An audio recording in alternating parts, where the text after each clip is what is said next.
भेद तमिलनाडु पीट किया है। विधानसभा में आज एक बार फिर भारत के संविधान राष्ट्रगान का अपमान किया। राष्ट्रगान सम्मान करना हमारे संविधान निहित मौलिक अधिकार होता है। इसे सभी राज्य विधानसभा राज्यपाल के अभिभाषण के आरंभ और अंत में गाया जाता है। आज सदन में राज्यपाल के आगमन पर केवल तमिलनाडु स्थायी वजूद गाया गया है। राज्यपाल ने सदन से आदरपूर्वक उनके संविधान कर्तव्य को याद दिलाई है और इनके स्टाइलिंग पर कुछ इससे कहा गया है। अध्यक्ष ने राष्ट्रगान गाने से सबको अपील की है, बल्कि जिद्दी होकर उन्होंने भी छोड़ दिया है उनके चयन। यह गंभीर चिंता का विषय है। देखिए, संविधान जो बाबा साहब डॉक्टर भीमराव अंबेडकर ने बनाया है और संविधान के प्रेम्बिल में देश के सभी नागरिकों के लिए फंडामेंटल राइट्स की व्यवस्था की गई और हमें गर्व है कि हमारी पार्टी समाजवादी पार्टी, हमारे नेता आदरणीय अखिलेश यादव जी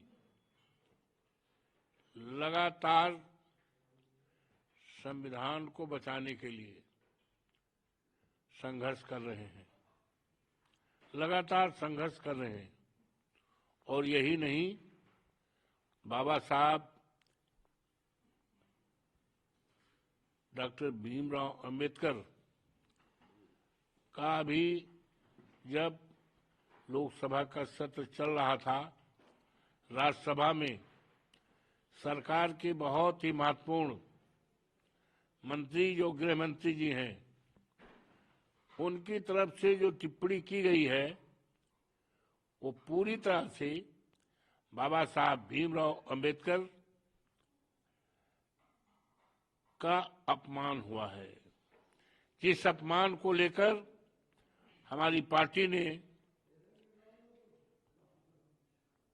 विजय चौक जो है वहां से लेकर और पार्लियामेंट का जो परिसर है वहां तक बाबा साहब की मूर्ति को लेकर हमारे नेता आदरणीय डिम्पल यादव जी थी, हम थे और सारे हमारे सांसद थे। माननीय नेताजी के निर्देश पर लगातार संघर्ष किया और ये नारा दिया, बाबा साहब का ये अपमान नहीं सहेगा हिंदुस्तान। और उसको लेकर हमारे नेता माननीय अखिलेश यादव जी ने पार्टी के सभी पूरे प्रदेश के लोगों को निर्देशित किया कि 21 तारीख जो बीता है पिछले दिनों में, प्रदेश के सभी जिलों में हजारों हजार की तादाद में राष्ट्रपति को, देश के महामहिम राष्ट्रपति जी को जिलाधिकारियों के माध्यम से मांग पत्र ज्ञापन दिया गया और उसमें कहा गया कि ये बाबा साहब का अपमान जो हुआ है और देश के गृह मंत्री ने किया है तो वो माफी मांगे देश के सामने, राष्ट्र के सामने। यदि माफी नहीं मांगते हैं तो महामहिम राष्ट्रपति उनको बर्खास्त करें। ये बात रखी गई थी और ये भी निश्चय किया गया था कि समाजवादी पार्टी बाबा साहब भीमराव अंबेडकर के अपमान को कभी किसी कीमत पर बर्दाश्त नहीं करेगी। उसका सदा पूरी तरह लड़ाई लड़ेगी, संघर्ष करेगी। तो उस रास्ते पर हम लोग उस विचारधारा से हैं। तो ये संविधान के तहत हम जैसे कार्यकर्ता जब सांसद बने तो संविधान की शपथ लिया।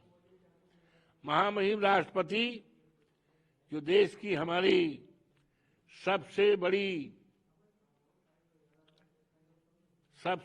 ताकत, सबसे बड़ा सम्मान देश का राष्ट्रपति, वो भी संविधान का शपथ लेती। उनके द्वारा नामित या उनके द्वारा आमंत्रित देश के जो प्रधानमंत्री जी होते हैं वो भी संविधान का शपथ लेते हैं, सारे लोग लेते हैं, राज्यपाल लेते हैं, यहाँ तक कि हमारे गांव सभाओं के जो प्रधान होते हैं वो भी संविधान की शपथ लेते हैं। तो संविधान का सम्मान करना हमारे सभी देशवासियों का, हम लोगों का कर्तव्य है। उसके लिए सबको बाबा साहब के सम्मान में संविधान का सम्मान करना चाहिए। लेकिन यहाँ तो राष्ट्रगान का मामला जिस तरीके से है तमिलनाडु में, यहाँ तक कि जब राष्ट्रगान अलग नहीं है, राष्ट्रगान जुड़ा है संविधान से। राष्ट्रगान जो है वो संविधान से जुड़ा है और संविधान में उसकी व्यवस्था है कि हमारे राष्ट्रगान का सम्मान देश के सभी नागरिकों को करना चाहिए।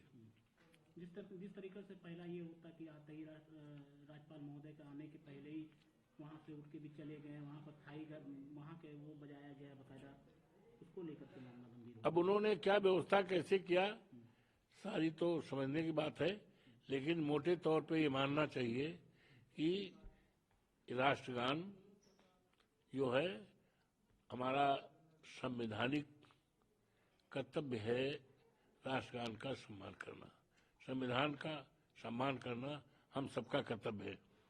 दूसरा विषय ये, छत्तीसगढ़ के पत्रकार का दिल चीर दिया गया है। 100 जो है पोस्टमार्टम के लिए जब भेजा गया तब पता चला आरोपी गिरफ्तार है। छत्तीसगढ़ के पत्रकार मुकेश चंद्रकाकर द्वारा उजागर किए गए ठेकेदार सुरेश चंद्रकाकर को कथित तौर पर भ्रष्टाचार में लिप्त होने का आरोप में हैदराबाद में गिरफ्तार किया गया है। यह पिछले कुछ दिनों से फरार चल रहा था। पत्रकार ने खबर दिखाई थी। ये दुखद है और ये पत्रकार की हत्या नहीं है, हमारे देश की लोकतंत्र की हत्या है। किसी देश में लोकतंत्र कितना स्वतंत्र है उसका अंदाजा लगाया जा सकता है, उस देश में मीडिया कितना निष्पक्ष और स्वतंत्र है।